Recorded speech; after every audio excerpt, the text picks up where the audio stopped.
Brought to you by L&M Filters. This is it.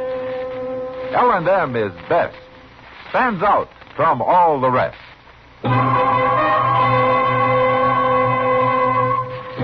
Around Dodge City and in the territory on West, there's just one way to handle the killers and the spoilers, and that's with a U.S. Marshal and the smell of Gunsmoke.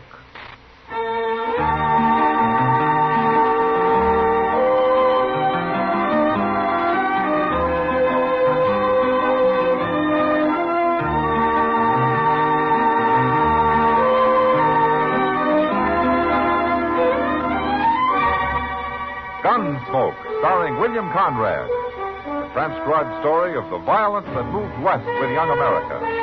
And the story of a man who moved with it. I'm that man. Matt Dillon, United States Marshal. The first man they look for and the last they want to meet. It's a chancy job, and it makes a man watchful. And a little lonely.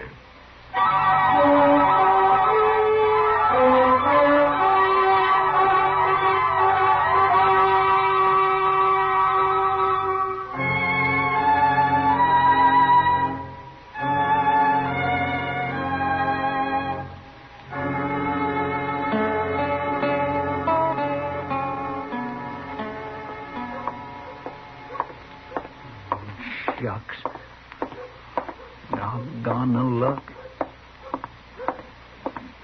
Cuss it. Oh, hello, Chester. Oh, hello, John.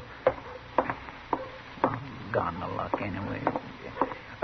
Mr. Dillon? Well, how are you, Chester? How long you been standing here? Oh, not long. I'm waiting to go to dinner with Doc, if he ever comes out of his office, that is. Well, have you been here a half hour? No, not that long, I don't think. Why? Well, I thought maybe you'd seen Miss Kitty out here in the street somewhere. No, I haven't seen her. She's got to be someplace. Well, I expect she is, Chester. Well, there's no place I know of. I can't find her. How'd you try the Longhorn? Oh, no, sir. She's never in there before afternoon sometime. Oh, what about her room? That's where I was supposed to meet her, Mr. Dillon. But she ain't there, and nobody saw her. Nobody I talked to, anyway. Oh, she'll be around. Yeah, but it ain't like Miss Kitty not to be where she says she'll be. Now, don't get so worried, Chester. It can't be that important. Well, it's pretty important to me. Oh? Yes, sir. I got a date tonight with a little girl who works over at the Alphagenzer. Oh, what's that got to do with Kitty? Well, my only pair of good pants got busted, Mr. Dillon, and Miss Kitty was patching them up for me. She told me to come pick them up today just before noon. No wonder you're worried. Is this a new girl that you got, Chester? Yes, sir. Well, she's new to me. Little southern gal with a mouthful of honey, Mr. Dillon. Honey, huh? Mm-hmm. Well, that makes good bait for old bears like you. Oh, Mr. Dillon, I ain't no bear. Not really. Hello, Matt. Chester. Yeah, hello, Doc. Doc, how are you? Oh, I hope I haven't kept you waiting too long, Matt. Oh, that's okay, Doc. Now I won't have to worry if I'm the one that's late next time. Huh? I'm not the one that's late. Oh, you're not? No. Kitty is. Kitty? Yes, she said yesterday she'd be in at noon. Wanted me to look at a tooth that's been bothering her, and I promised I'd be there, but I can't wait forever. It seems like Kitty's late all the way around today, doesn't it? I was supposed to see her too, Doc, but I can't find her no place. Well, it doesn't matter. She's probably sleeping in for a change. No, she ain't. I've been to her room. Nobody saw her around there at all. Is that so? And she said she'd be there. Well, come to think of it, it's not like Kitty. When she says she'll be there, she's there. Yeah, it kindly worries me. Now, you two getting all worked up over nothing. Kitty isn't that clock-like, and Well, you know then it. where is she, Matt? I don't know where she is. Kitty's a big girl. She can take care of herself. Now, stop worrying about her. Hey, here comes Sam Noonan. Maybe he knows where she's at. Well, how would he know? Well, Miss Kitty works for him at the Long Branch, don't she? Sure, but Sam doesn't keep her on a string. Her time's her own. Morning, gentlemen. Hello, Sam. How are you, Hello, Say, Sam. Sam, you ain't seen Miss Kitty around today, have you? Oh, Chester, I ain't. Noticed you men standing here. Thought I'd come ask you. You mean that you're looking for her, too? Well, she was going to come to the Long Branch about 10 o'clock. Went down early to meet her, and she ain't showed up yet, Marshal. 10 o'clock's pretty early for Kitty, isn't it, Sam? Well, sure, but she was doing it as a favor to me. I want to get started repainting the place, and she was going to give me some ideas about making it real fancy. She said she'd be there, and I got a man waiting to go to work on it this afternoon. You know, it beats me. Kitty takes one morning off, and everybody in Dodge is out looking for it. Well, I don't know about everybody else, Marshal, but I do know when Kitty says she'll do something, she does it. That's just what we've been saying, Sam. Where do you think she's got to, anyway? I ain't gone looking for it, Chester. I've just been waiting. Matt, Yeah, what, Doc? Kitty might miss one appointment, but she'd never in the world miss 3. Who saw her last? You, Sam? What time did she leave the Long Branch last night? Oh, it was early, Marshal. It was real early. Oh, why? Where did she go? Well, she was talking to some dude from back east. I never saw him before, and they both disappeared about 10 o'clock. I don't know where they went. She didn't come back? That's the last I seen of her. Yeah. Who is this dude? You know his name? No, I don't. He was a tall, thin fella, had fancy clothes. That's all I know. I don't trust them dudes and never did. Well, maybe we better find him and talk to him. Well, where are we going to find him? The Dodge House, Chester. A man like that wouldn't stop any place else. Look, Doc, you better go ahead and eat. I'll join you if I can.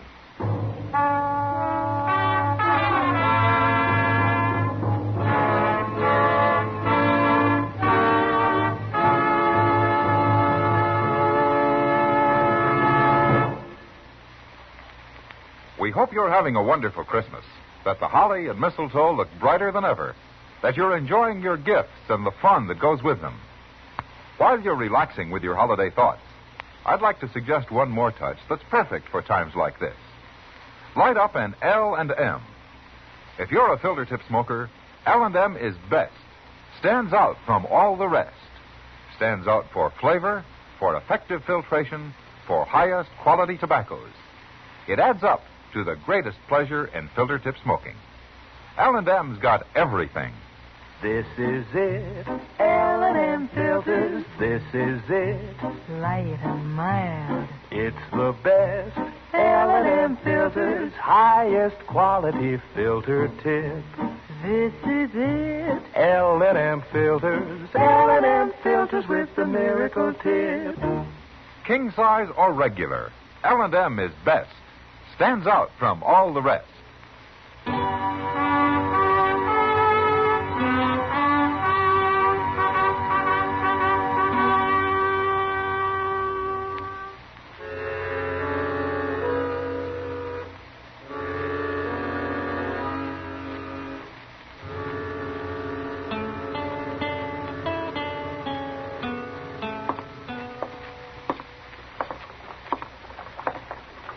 Say, maybe this fella got her outside and knocked her in the head and robbed her, Mr. Dillon. Kitty doesn't carry money on her, Chester. Well, she wears jewelry. She's also over 21 years old, and she's got enough sense not to let anybody knock her on the head. And if he did, I suppose somebody'd have found her by now. Yeah, sure. Hey, look. There's Mr. Dobie himself at the desk in there. Oh, good.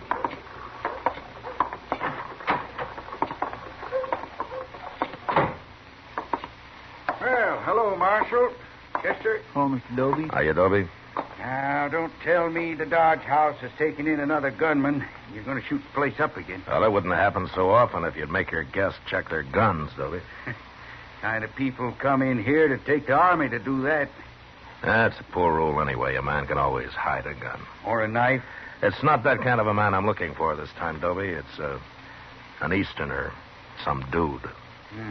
What's his name? Well, I don't know his name, but he's tall and thin, and he's a sort of a fancy dresser. He's new to Dodge. Must be that fellow Rackmill. Rackmill? He fits your description, but he sure didn't look like no troublemaker to me. What's he done? I don't know, Toby. I don't know. Maybe nothing. Is he in his room? No, he ain't. Funny thing, now you mention it. Clerk told me this morning that Rackmill didn't come in at all last night. He didn't? I didn't think nothing about it till now. Oh, you know how some fellas are. They get to playing cards or something. He ain't up to no good, Mr. Dillon. I just know he ain't. Dobie, what do you know about him? I told you all I know. He come here day before yesterday. Said he was traveling around, seeing the West. I don't think he's working. He don't act sharp enough to be a gambler. Okay, Dobie, thanks. Thanks very much. Look, if he does come in, don't say anything about my being here, will you? Not a word, Marshal. But I'll send somebody after you if you want. Good. I gotta go find that clerk. I ain't paying him for me to stand here all day. Well, what are we going to do now, Mr. Dillon? Look, I tell you, Chester, you go down and check the stage, huh? I'm going to go over to the depot, and I'll see you back at the office. You think you might have kidnapped her? Well, we'll know when we find her, Chester.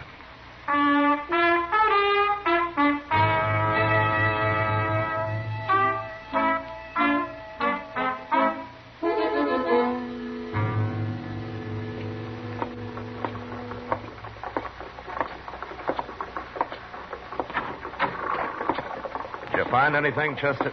Oh, hello, Doc. Oh, hello, Matt. Nobody ain't seen him at the stage office, Mr. Dillon. There's only one stage out today, and that left this morning, and they wasn't on it. Yeah, Matt, I didn't think there would be. What about the train? Did they leave on that? They remember Rackmill when he came in the other day, but he hasn't bought any ticket to leave. Then he must be somewhere in Dodge, Matt. I stopped by Miss Kitty's room on my way back, Mr. Dillon. She ain't been in yet. You know, they tell me back in New York, some policemen do nothing but look for people that are missing. That's how many disappear all the time. Do they find them, Doc? Sometimes, yes, of course. They always check the city morgue first. Oh, that's where they find a lot of them. People that got killed, you mean? Mm-hmm. Well, some just fall down and die on the streets. Heart seizure, something like that kind of hits them. But, of course, a lot of them are victims of murder. Or killing of one kind of, fights and things like that. Yeah, it must happen a lot. They got so many people living there. It does. But it can happen anywhere, Chester. Only in New York, they're better organized to locate people that are missing and don't come home when they should. Always check the morgue first, huh? Yeah, oh, that's the best place. It saves a lot of time and trouble. Hey, we ought to have a morgue here in Dodge. Oh, whatever. Oh, Jeff, we don't need one, but Dodge isn't big enough for a morgue. No, I guess it ain't. And besides, people don't come up missing here very often. Well, if you two well-wishers have got the morgue problem settled, I'd like to say something. Why, surely, Matt. Go ahead. If Kitty was in Dodge, we'd have heard from her by now. I'm presuming she's alive, of course, Doc, if that doesn't go too much against your theory. Oh, of course she is. Man, of course she is alive. I was telling Chester about things back east, that's all. And if she's left Dodge and she didn't go by stage or by train, then there's only one other way that she could have gone, isn't there? You mean she walked? That'd be about as likely as you walking somewhere, Chester. I don't know why I didn't think about it before. Let's go down to the stable.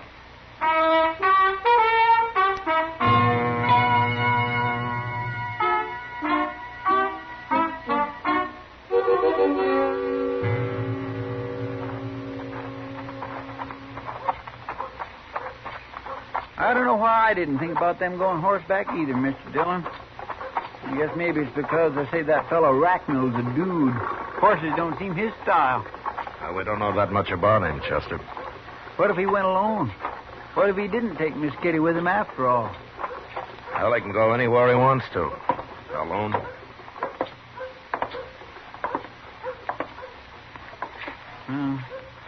I don't see Moss Grimmick nowhere. Hey, Moss.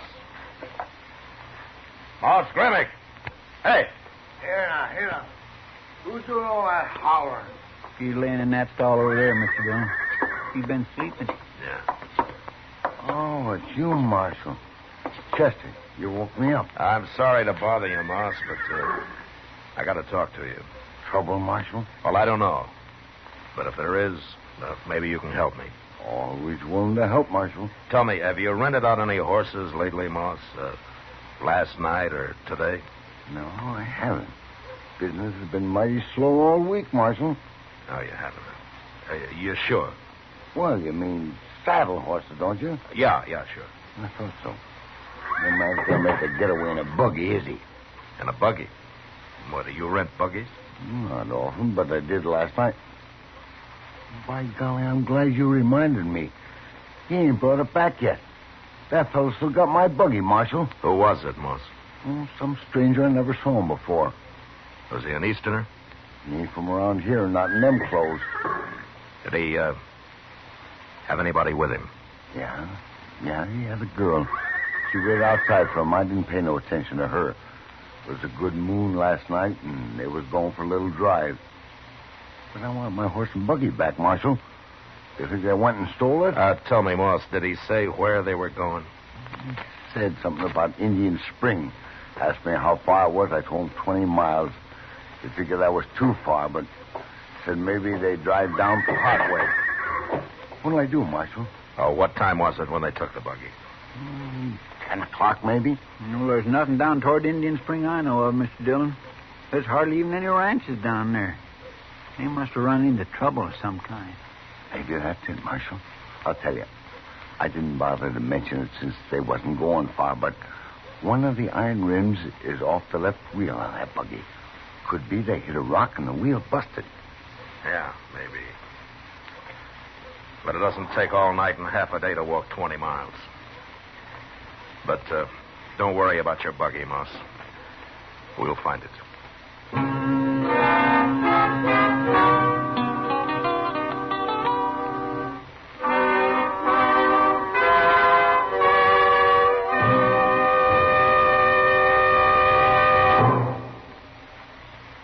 Today, along with the traditional pleasures of the holiday, many a filter tip smoker has discovered a new pleasure. He's received his first carton of L&M's. If it happened to you, and you've started to smoke those L&M's, you know how they stand out from all the rest. You're enjoying the incomparable taste of highest quality tobaccos. Best flavor ever to come through a filter. You've discovered that no filter compares with L&M's pure, white, easy-drawing miracle tip. Yes, if someone gave you L&M's for Christmas, you've got the best, because L&M's got everything.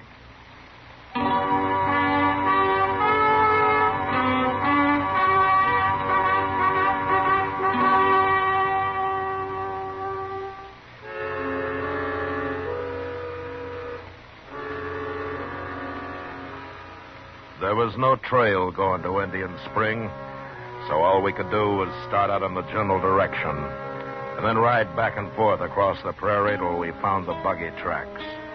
That took an hour, but from then on it was easy. We covered the first 10 miles fast, so fast that we almost missed where the buggy had stopped and a woman's footprints led away from it. We followed these for a mile or two. And then up ahead, we suddenly saw puffs of smoke coming from a clump of box elder, Indian style. That must be Miss Kitty in there, Mr. Dillon. Yeah. Well, is she signaling or what? Well, it looks like it. And she must be in trouble. Maybe. That rack mill fellow must have put her out and just left her to starve. Now, why would he do a thing like that? Well, he's not going to get far enough in that buggy for me not to ask him personally, Chester. But first, we'll take care of Kitty. There she is. She sees us. She's waving. Hi, Miss Kitty. Oh, she's all right, Mr. Dillon. She ain't hurt. Oh, look. Over evermore. She's been using a petticoat to make them smoke signals with.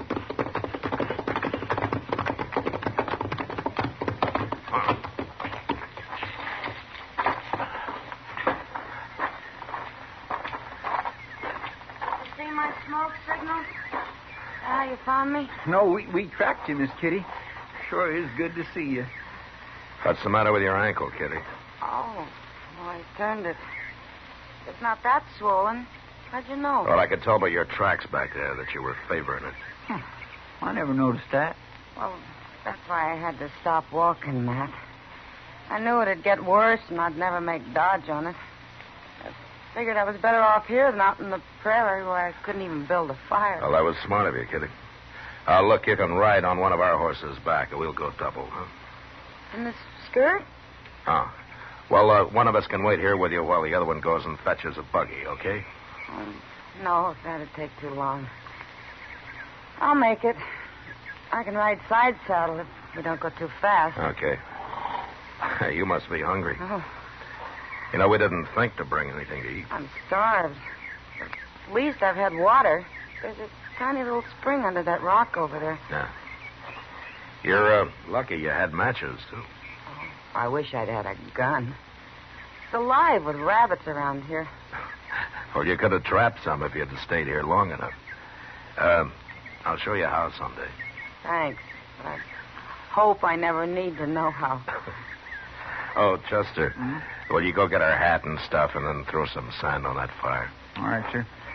And I'll have me a drink of water while I'm at it.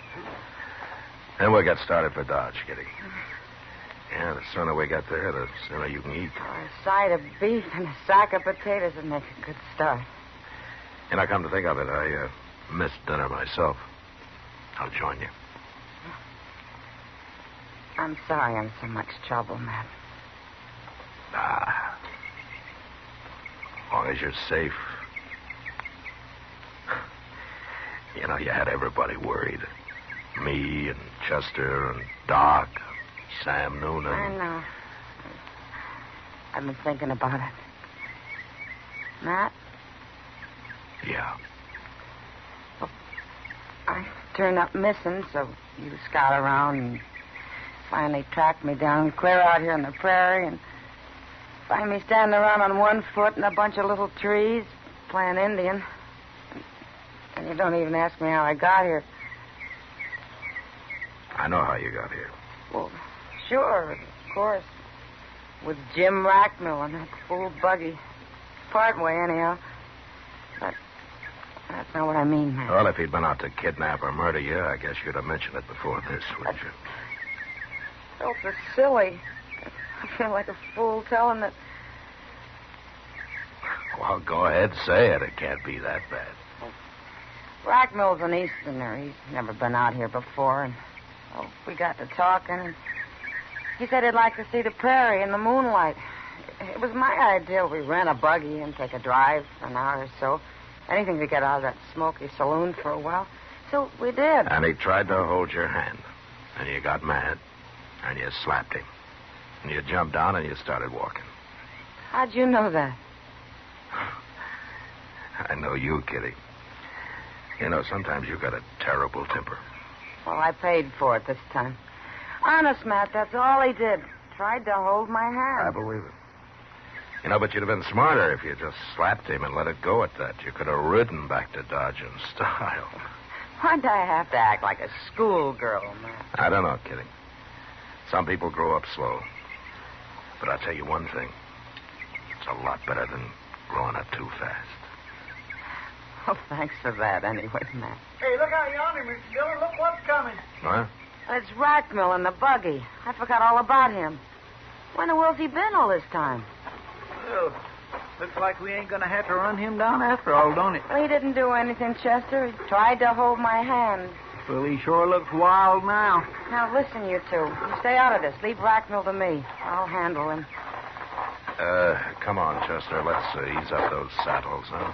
Yes, sir.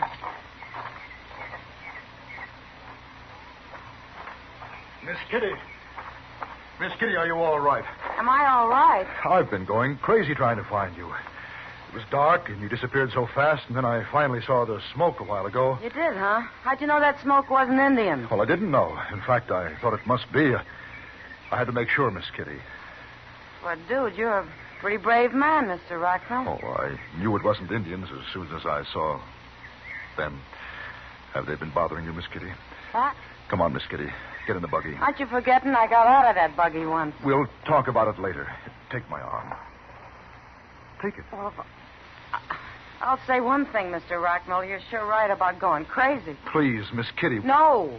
I like it here. I've been real comfortable. I'm going to stay. Learn how to trap rabbits.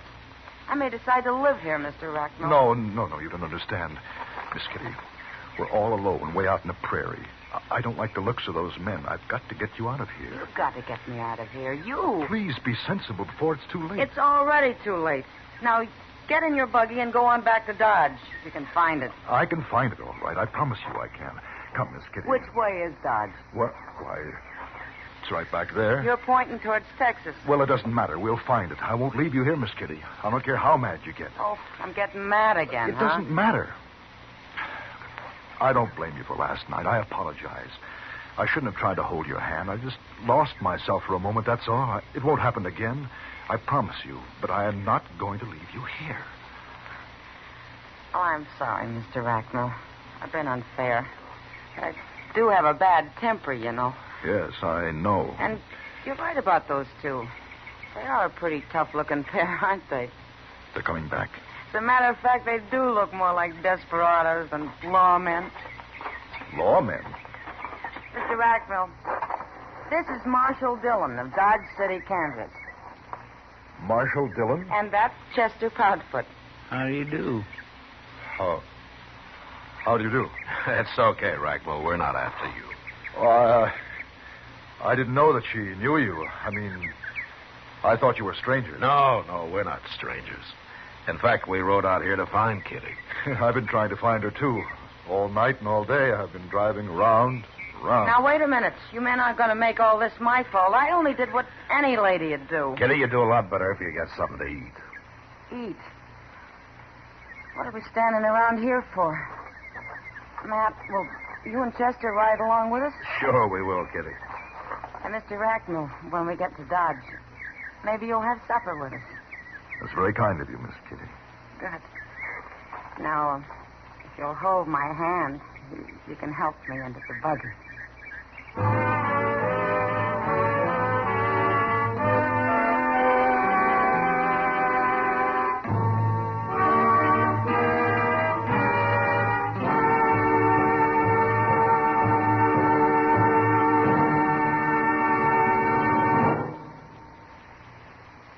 And now our star, William Conrad.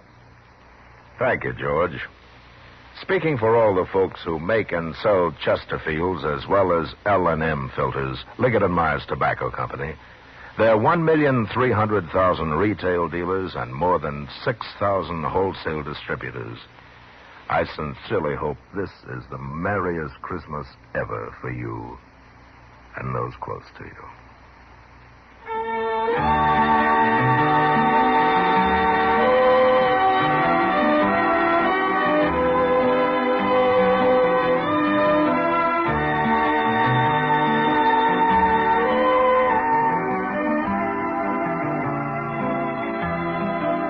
Gunsmoke, produced and transcribed under the direction of Norman Macdonnell, starred William Conrad as Matt Dillon, U.S. Marshal.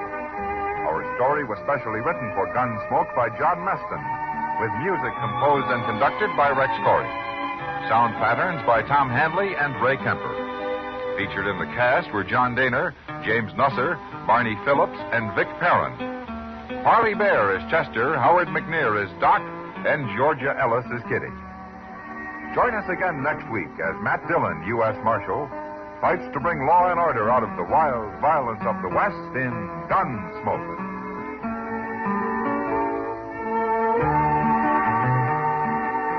What keeps a family happy? You'll agree if you look at the happiest families you know that it takes more than Dad's paying the bills. Mostly, it's doing things together. A family outing, a backyard barbecue, or games together in the evening. These are the precious moments of family life, the shared moments. Going to worship each week is another of the good things in life for the family to share. Enrich the lives of your family. Worship together.